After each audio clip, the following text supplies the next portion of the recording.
have put on a very, very impressive show for 30 minutes here at Roosevelt Field. Perhaps Norristown can regroup. Hopefully they can over the next 20 minutes. Hopefully Coach Grove can keep their heads up, and maybe they can come out and still play a competitive second half. So we'll break for now as the Downingtown marching band, a huge band, comes onto the field. We'll take a break now, and we'll see you back here for the start of the second half. This is Joe Hyland saying so long for now.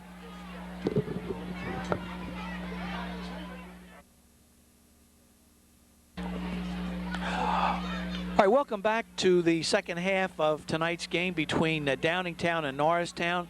The first half was not a pretty thing to watch if you were an Eagles fan. The Downingtown ran off 5 unanswered touchdowns together with extra points to build up a 35-0 lead.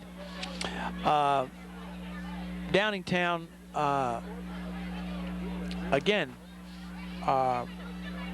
has demonstrated themselves to be one of the elite teams in the area. It's my understanding that in District 1 they are ranked 9th point-wise, and I would certainly like to see the other 8 teams. Downingtown has had 2 losses, one by 1 point to McCaskey High School in Lancaster, one of the most powerful teams in the state. That's McCaskey High School, and they also lost to Malvern Prep. Malvern Prep is in the Interact League, not the most competitive of leagues, and if Malvern was able to beat Downingtown 35-7, which they did, I can't see any team in the Interact League, which includes GA, Penn Charter, Chestnut Hill, Haverford, even coming close to Malvern this year. Malvern must have a very, very powerful squad if they thrashed Downingtown 35-7. Now, I understand that Downingtown could do nothing right in that game, as they had a game against Malvern that was similar to the game that the Eagles are having against Downingtown this evening. Nothing was going right. However, the fact is that Malvern did put the wood to Downingtown 35-7 in what had to be a very, very impressive win for Gam Pellegrini's Malvern Friars. Exercising their option, Downingtown elects to receive. Number 28 is Davey Wilkerson. Number 44 is Anthony Bilella. They are both deep, along with James Van. Number 14, Jordan Fazzari will kick off for the Eagles, and here we are to start the second half. Kick to Wilkerson. Wilkerson sweeping to his right, being pursued, turns upfield, and is knocked down at about the 35-yard line on a good open field tackle by number 17, Davey Watson. Dave Wilkerson on the carry. Then was stopped by number 17, Dave Watson. Downingtown has the ball. All right, in for the Downingtown Whippets is a new quarterback. Number 2 is Chris Warwick. Chris Warwick was the starting quarterback in last year's team. There's a handoff to Bilella. Excellent tackle by the middle of the Norristown defensive line. Number 45 leading the charge was Jay Arthur. Chris Warwick was the starting quarterback for last year's Downingtown team that went 11-1. There was a change to Matt Helm during the Allentown Catholic game, and we'll see what Warwick can do. Handoff to number 31, Aaron Dykes. He stopped, spins, hit again. Eagles are coming out on defense, fired up. 2 very hard, tough tackles by Aaron Dykes. And again, Downingtown continues to shift their their tailbacks in and out. Chris Warwick is physically a bigger young man than Matt Helm. Warwick is 6'2", 193 pounds. He is a senior. Handoff, first down for Downingtown.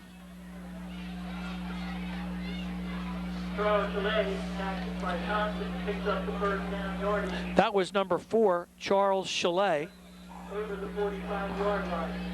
a junior running back. Downingtown has a stable of it seems to have a stable of running backs. Quick snap into the middle of the line. It looks like Downingtown, with a 35-point lead, simply wants to grind it out, run the clock, bleed the clock. Number 5 on the carry was Omar Mohammed.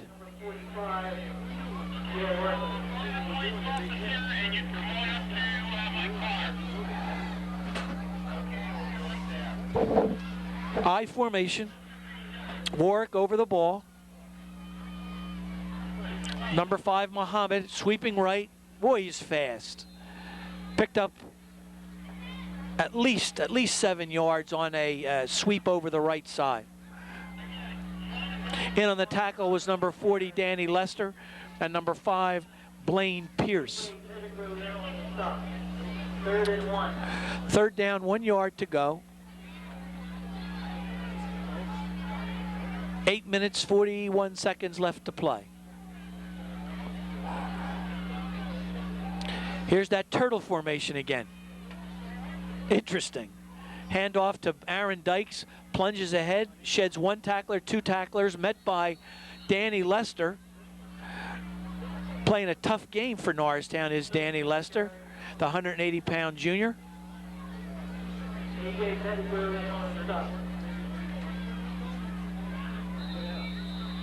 Picks up the 1st down yardage. Very quiet so far. A number we haven't called that much this evening is number 19, Jamal Blackwell, who had a whale of a game against Quakertown in our last broadcast. 1st down, 10 yards to go. Handoff to number 4 around the left side. That's Charles Chalet. Brought down by number 5, Blaine Pierce, and number 1, Brad Baker. Offensive holding against the Whippets. That'll knock them back. That'll cancel out Chalet's nice little run.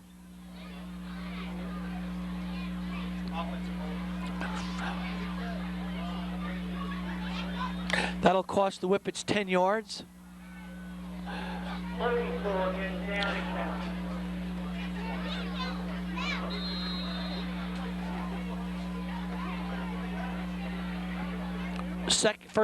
First down, 20 yards to go, midfield. Warwick back to pass. Slant pattern. Pass was there, it was dropped. Nicely thrown ball. Nice pattern by number 3, Kyle Weber. Ball was there, should have been caught.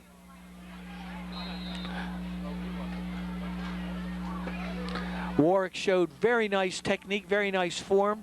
5-step drop, picked out his receiver, hit him in the number. Should have been caught. 2nd and 20. Here's number 5, Muhammad, around the right side. Picks up 5, 10, almost 12 yards on a sweep.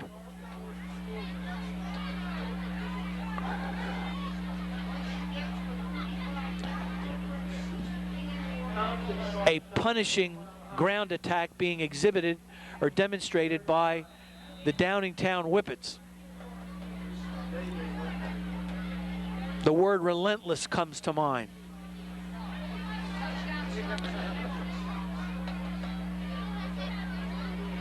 I formation. Warwick back. Swing pass and swing pass to Muhammad. Drop the ball. Jamal Blackwell in on the play. It is third down and 9 yards to go. There's a little bit of confusion on the field. Downingtown's going to punt. Low snap. Nice kick. Nice kick.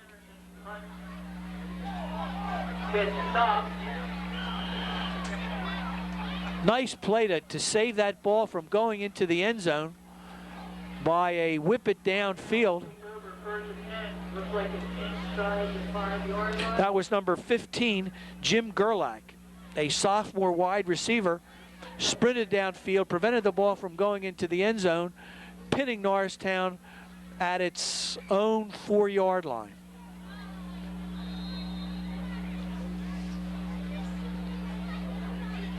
Everything the Whippets seem to do this evening turns to gold.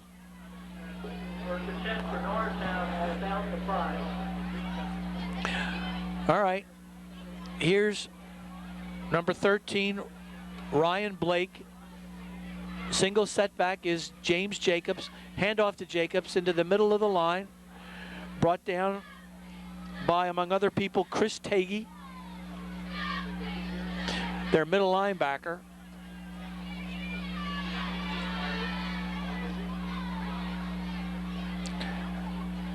Now, it's my understanding that under the PIAA rules, if a team is 35 points ahead, the clock continues to run, stopped only by a score and or a penalty. So that rule is in effect here in the third quarter with the Downingtown up by 35 points. Blake over center. Jacobs single back, handoff to Jacobs, sweeps outside. Good move excellent move by James Jacobs. Chewed up about 20 yards on that carry. Very shifty runner in the open field. Squirted through a hole on the right side of the line, a hole made by number 64, Seth Aronoff, one of the Norristown co-captains. Ball at the 28-yard line. Blake over center, 1st and 10. 3 minutes left to play in the third quarter.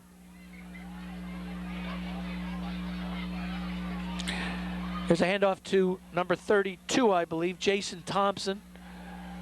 No, I'm sorry, it wasn't Jason. It had to have been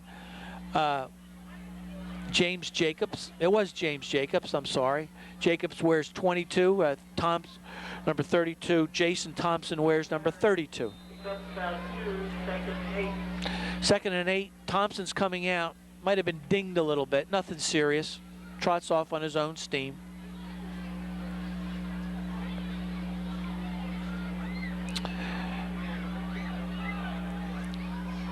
Split backs. 2nd and 8. Blake over the ball. Back to pass. Looking deep. Number 1 just out of the reach of Brad Baker. Nicely thrown ball. Back defending for the Whippets was number 20, Mike Sensenig. Cornerback, 5'9", 165 pounds. And again, also there was the ubiquitous number 29, James Van.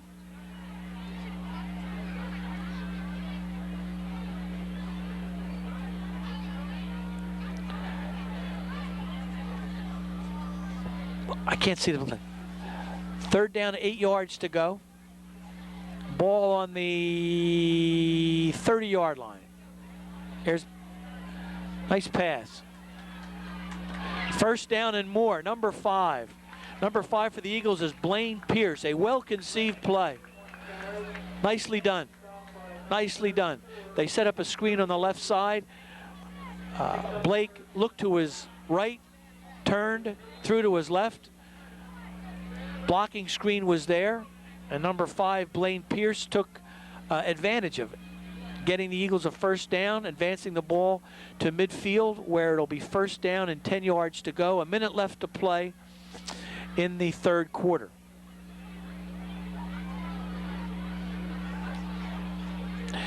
Here's Blake over the ball.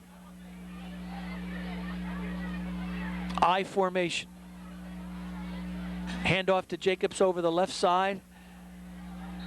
Initial hit by Downingtown. Number 43, that was Colt Givler. Second down, 9 yards to play, a pickup of 1 yard.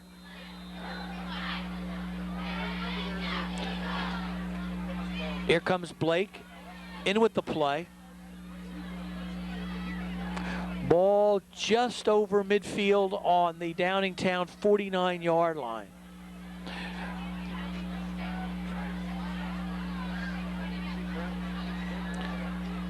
Thompson, and that's the end of the third quarter, raced by due to the rule that provides for the clock not to stop if one of the teams is 35 points ahead.